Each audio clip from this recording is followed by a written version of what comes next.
السلام علیکم ورحمۃ اللہ وبرکاتہ۔ اللہ آپ تمام کو خیر و عافیت سے رکھے۔ آج کا یہ جو ٹاپک ہے یہ علماء سوء کے متعلق ہے۔ علماء سوء یعنی کہ گمراہ علماء، وہ علماء جو لوگوں کو اللہ کی راہ سے، اللہ کے دین سے گمراہ کرتے ہیں۔ انگلش میں اس کو بولیں گے وکڈ اسکالر۔ اصل میں آج کے زمانے میں جہاں دیکھو وہاں علماء سوء کی ہی اکثریت ہے۔ 99% علماء سو کالڈ اسکالرز جو ہمارے آس پاس ہیں، ہماری مسجدوں میں، مدرسوں میں، وہ گمراہی ہیں۔ 99 الحمدللہ اللہ نے مجھے علم دیا ہے، لیکن علم اکیلا نہیں دیا، علم کے ساتھ ساتھ مجھے حکمت بھی دی ہے اور تجربہ بھی دیا ہے۔ میں کئی الگ الگ شہروں میں گھوما پھرا، کئی الگ الگ لوگوں سے بات کی، لوگوں کو جانا۔ میں صرف کتابیں نہیں پڑھتا بلکہ مجھے لوگوں کو پڑھنا بھی آتا ہے الحمدللہ۔ لوگوں کی فطرت کو جاننا پسند کرتا ہوں اور یہ صلاحیت اللہ نے مجھے دی ہے۔ میں نے آؤٹ آف انڈیا کے علماء کو بھی جانا، ان کے بیانات بھی سنے۔ پتہ یہی چلا، میرا ایکسپیرینس، میرا علم کے مطابق، کہ اکثر و بیشتر جو بھی علماء ہیں، چاہے وہ بر صغیر کے ہوں، بر صغیر یعنی ہندوستان، پاکستان اور بنگلہ دیش، یا پھر عرب کے ہوں، Saudi Arab, Bahrain, Qatar, Kuwait, Dubai, Syria, Iraq, Iran, یا پھر ویسٹرن کنٹریز کے ہوں، یوروپین کنٹریز کے ہوں، امریکہ وغیرہ کے ہوں، اکثریت کو میں نے گمراہی پایا۔ بالکل دا فاؤنڈیشن آف اسلام، اس سے جاہل رہے، اصل الدین سے جاہل۔ یہ ہیں آج کے اسکالرس، سو کالڈ اسکالر، ان کو خود کو اسلام کی تعریف نہیں پتہ۔ ان کو خود کو اسلام کی تعریف نہیں پتہ، جس دین پر یہ عمل کر رہے ہیں اس کی تعریف نہیں جانتے، یہ اس کی ڈیفینیشن نہیں جانتے۔ یہ لوگ وہ ہیں جو کو مسلمانوں کے سب سے بڑے اگر دشمن یہی ہیں۔ اور ایک روایت میں پتہ کیا ہے، ایک روایت میں یہ آتا ہے، اس کا مفہوم بتا رہا ہوں میں۔ ایک بار صحابہ کرام رضی اللہ تعالیٰ عنہ دجال کے بارے میں بات کر رہے تھے، تو نبی صلی اللہ علیہ وسلم نے سنا اور پھر فرمایا کہ کیا میں تمہیں دجال سے بھی زیادہ خطرناک یا وہ چیز نہ بتاؤں جو دجال سے بھی زیادہ جس سے میں ڈرتا ہوں؟ تو پھر صحابہ نے بولا یا رسول اللہ بتائیے، تو آپ صلی اللہ علیہ وسلم نے بتایا کہ وہ ہیں علماء سوء، یعنی کہ گمراہ کن علماء۔ اب یہ جو روایت ہے یہ صحیح ہے یا ضعیف، اس کے بارے میں مجھے جانکاری نہیں ہے، لیکن بہرحال یہ مسند احمد کی روایت ہے، تو میں چیک کر کے آپ کو بتا دوں گا۔ لیکن اس سے اتنا تو پتہ چل گیا کہ علماء سوء ہوتے ہیں اور وہ بڑے خطرناک ہوتے ہیں، ان سے بچنا چاہیے۔ یہ جو علماء ہوتے ہیں ان کی کچھ نشانیاں بھی ہیں الحمدللہ، اور ان نشانیوں میں سے ایک نشانی یہ ہے کہ یہ جو لوگ ہوتے ہیں نا، دین سیکھنے کی چاہت رکھتے ہیں، مخلص ہوتے ہیں، ان کا یہ مال ہڑپ کرتے ہیں ناجائز طریقے سے۔ ابھی میں بتاتا ہوں کہ کیسے۔ امام ابن بطہ اپنی کتاب میں لکھتے ہیں کہ اذان دینے کے پیسے لینا، نماز پڑھانے کے پیسے لینا، قرآن پڑھانے کے پیسے لینا اور میت کو غسل دینے کے پیسے لینا، یہ 4 چیزوں کے پیسے لینا بدعت ہے، بالکل بدعت ہے۔ اور بدعت کیا ہوتا ہے؟ حرام۔ ابھی آپ خود سوچ لو کہ کتنے ہی علماء یہ پیسے نہیں لیتے، کتنے علماء ہوں گے جو پیسے نہیں لیتے؟ شاید 1%۔ ہاں میں کچھ الحمدللہ کچھ علماء کو جانتا ہوں جو کہ پیسے نہیں لیتے، نہ نماز پڑھانے کے، نہ قرآن پڑھانے کے، اور نہ ہی دین کی کسی اور بات کے لیے۔ لیکن اکثریت تو ان جیسے علماء سوء کی ہے نا، جو کہ نماز پڑھانے کے بھی پیسے لیتے ہیں، قرآن پڑھانے کے بھی پیسے لیتے ہیں۔ استغفر اللہ۔ آپ خود سوچئے یہ لوگ کتنے بے غیرت ہیں کہ دین کے کام کے پیسے لیتے ہیں، اس کام کے جو کہ عبادت ہے۔ نماز پڑھانا عبادت ہے لیکن یہ پیسے لیتے ہیں، قرآن پڑھانا عبادت ہے لیکن یہ اس کے بھی پیسے لیتے ہیں۔ آپ کو پتہ ہے عبادت کے قبول ہونے کی 3 بنیادی شرائط ہیں۔ سب سے پہلا تو یہ کہ بندہ توحید پرست ہو، اس کا عقیدہ بالکل صحیح ہو۔ نمبر 2، جو عبادت وہ کر رہا ہے وہ بالکل مخلص ہو کر صرف اور صرف اللہ تبارک تعالیٰ کے لیے کرے۔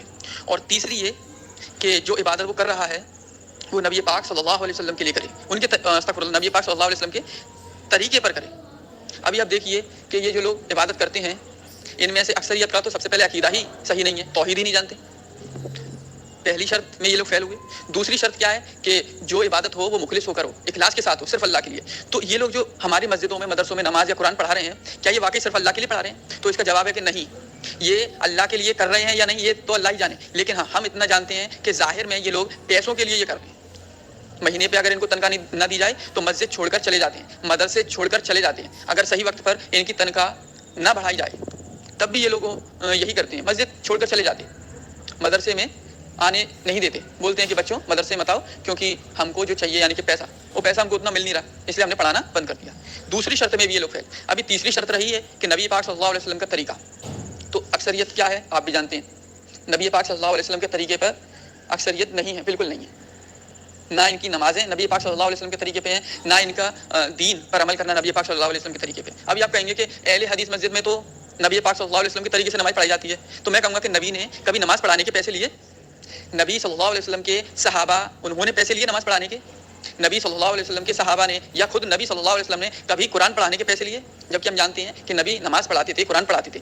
نبی کے صحابہ آپس میں ایک دوسرے کو نماز پڑھاتے تھے، قرآن پڑھاتے تھے. لیکن پیسے لینا کہاں سے ثابت ہے؟ کتنا پیسے لیتے تھے کچھ پتہ نہیں، لیکن یہ لوگ لیتے ہیں. کیا یہ بدعت نہیں ہے؟ بالکل بدعت ہے، بالکل. اور اسلاف کی کتاب سے یہی ملتا ہے ہمیں کہ یہ بالکل بدعت ہے. امام احمد بن حنبل رحمہ اللہ اہل سنہ کے بہت بڑے امام، اسلاف میں ان کا نام بڑے ہی ادب سے لیا جاتا ہے. جب فتنہ خلق قرآن اٹھا تھا، یعنی کہ لوگ قرآن کو اللہ کا کلام ماننے سے انکار کر رہے تھے اور اس کو مخلوق تصور کر رہے تھے، استغفر اللہ، جو کہ بالکل ہی کفر ہے، تو سب سے زیادہ ٹکر اگر کسی نے لی تو وہ امام احمد نے لی. اس کے لیے وہ جیل بھی گئے تھے، اس کے لیے انہوں نے کوڑے کھائے تھے، اپنی جان پر کھیل گئے. ایک بار امام احمد بن حنبل رحمہ اللہ سے کسی شخص نے پوچھا کہ اے امام، آج کل لوگ نماز پڑھانے کی تنخواہ لیتے ہیں، سیلری لیتے ہیں، تو اس کے بارے میں کیا خیال ہے آپ کا؟ تو امام احمد سب سے پہلے تو چونک گئے کہ کوئی انسان، کوئی مسلمان نماز پڑھانے کی تنخواہ کیسے لے سکتا ہے، جبکہ یہ تو عبادت ہے جو صرف اللہ کے لیے کی جاتی ہے. تو انہوں نے پوچھا کہ ایسا کیسے ہو سکتا ہے؟ تو سامنے والے انسان نے کہا کہ ہاں امام، آج کل ایسا بہت ہو رہا ہے، لوگ نماز پڑھانے کی تنخواہ لے رہے ہیں. ابھی اس زمانے میں کیا تھا کہ یہ اتنا پھیلا نہیں تھا، نماز پڑھانے کی تنخواہ لینا اتنی زیادہ عام نہیں ہوئی تھی، اس لیے امام احمد کو شوق لگا یہ سن کر. تو اس انسان نے پوچھا کیا ایسے شخص کے پیچھے نماز پڑھنا جائز ہے؟ تو امام احمد بن حنبل رحمہ اللہ نے فرمایا کہ نہیں، ایسے شخص کے پیچھے نماز پڑھنا قطعاً جائز نہیں ہے جو کہ نماز پڑھانے کے پیسے لے. استغفر اللہ، اللہ اکبر. یہ کتنا بڑا فتویٰ ہے.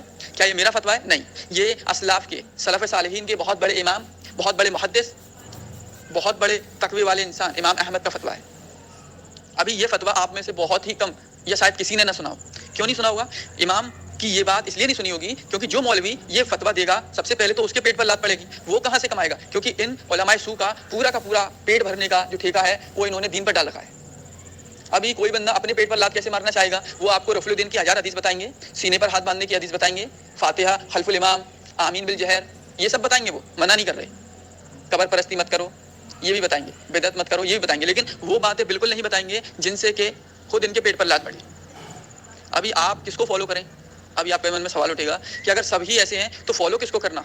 تو الحمدللہ میں نے کل بتایا آپ کو کہ اسلام کو کیسے سمجھنا ہے. ہم کو حکم کیا ملا ہے؟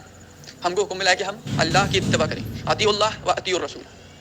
اللہ نے قرآن میں فرمایا، سورہ نساء میں فرمایا کہ اعوذ باللہ من الشیطان الرجیم، بسم اللہ الرحمن الرحیم، یا ایھا الذین آمنوا اطیعوا اللہ و اطیعوا الرسول و اولی الامر منکم فان تنازعتم فی شیء فردوہ الی اللہ والرسول. اور بھی آگے آیت ہے. اس کا مفہوم یہ ہے کہ اے ایمان والو، اللہ کی اطاعت کرو، اللہ کے رسول کی اطاعت کرو، اور جو تمہیں صاحبان حکومت ہیں ان کی اطاعت کرو. پھر اگر تم دیکھو کہ ان میں تکرار ہو گئی ہے، صاحبان جو حکومت ہوتے ہیں، تو پھر اس بات کو لوٹا دو کس کی طرف؟ اللہ اور اس کے رسول کی طرف. اگر تم ایمان رکھتے ہو آخرت پر، اللہ پر، اور یہ سب سے اچھی بات ہے. یہ مفہوم ہے آیت کا، ٹھیک ہے. ابھی آپ دیکھو کہ یہ کتنا ضروری ہے کہ ہم اس دور میں کسی پر بھی بھروسہ نہیں کر سکتے. اسلاف کی کتابیں اٹھاؤ، خود پڑھو، قرآن خود پڑھو، سنت یعنی کہ حدیث خود پڑھو. یہی ایک طریقہ ہے واحد صراط المستقیم کا. میرے دوستوں، اس دنیا میں کوئی ایک شخص بھی اس وقت ایسا نہیں ہے جو معصوم من الخطا ہو، یعنی کہ جس سے کوئی غلطی نہ ہوئی ہو کبھی بھی، چاہے وہ اسکالر سے کیوں نہ ہو. اور آج کے دور میں ایک ایسا فتنوں کا دور جس میں کہ صبح کا مسلمان رات ہوتے ہوتے کافر ہو جائے گا، رات کا مسلمان صبح ہوتے ہوتے کافر ہو جائے گا. ایسے دور میں ہم کسی پر بھی بھروسہ نہیں کر سکتے، اور خاص طور سے تب جب کہ بات ہماری آخرت کی ہو. ہماری جنت، اس کو ہمیں خود بنانا ہے. کسی دوسرے پر ڈیپینڈ ہو کر ہم اپنی آخرت کو خطرے میں نہیں ڈال سکتے. اس بات کو بہت اچھی طرح اپنے دل دماغ میں بیٹھا لیجئے. کسی پر بھی بھروسہ مت کرو جب دین کی بات آئی. یاد رکھو، نبی پاک صلی اللہ علیہ وسلم اس دنیا میں آئی تھی، صحابہ نے ان کی اتباع کی، اور جن لوگوں نے صحابہ کی اتباع کی یعنی کہ تابعین، یہ جو ہے نا، یہ وہ راستہ ہے، یقین مانو یہ گولڈن وے ہے، گولڈن وے. جس انسان نے اس راستے کو پہچانا، جو انسان اس راستے پر چلا، تو یقین مانو وہ فلاح پا گیا، وہ کامیاب ہو گیا. اور کوئی بھی شخص اس راستے کے علاوہ پر چل رہا ہے تو یقین مانو وہ گمراہ ہے. اور کسی کے ماتھے پر نہیں لکھا کہ یہ گمراہ ہے، یہ کافر ہے، یہ مسلمان ہے، یہ مومن ہے. کسی کے ماتھے پر نہیں لکھا ہوتا. اس لیے کسی پر بھی بھروسہ نہ کریں. آج کے دور میں تو واقعی میں مجھ پر بھی نہ کریں نا. جب تک میں دلیل نہ دے دوں آپ کو قرآن سے، حدیث سے یا پھر سلف صالحین کی کتابوں سے، تو مجھ پر بھی بھروسہ نہ کریں، میں تو خود اپنی کہہ رہا ہوں۔ جنت چاہیے تو محنت آپ کو کرنی پڑے گی، گھر بیٹھے کچھ بھی نہیں ملتا، یقین مانو کچھ بھی نہیں ملتا، تو جنت تو بہت بڑی ہے، اس کے لیے بہت زیادہ محنت کی ضرورت ہے۔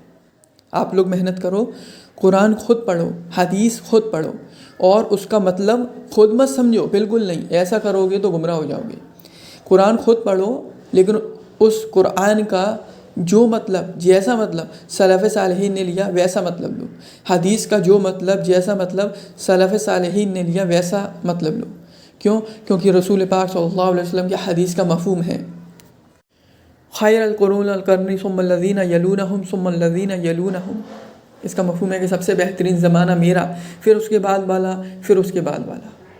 انشاءاللہ سلف صالحین کسے کہتے ہیں اور ان کا راستہ کیا ہے، منہج سلف کیا ہے، اس پر ایک الگ سے ویڈیو بنے گی انشاءاللہ۔ تب تک کے لیے آپ مجھے اپنی دعاؤں میں یاد رکھیے۔ السلام علیکم ورحمۃ اللہ وبرکاتہ۔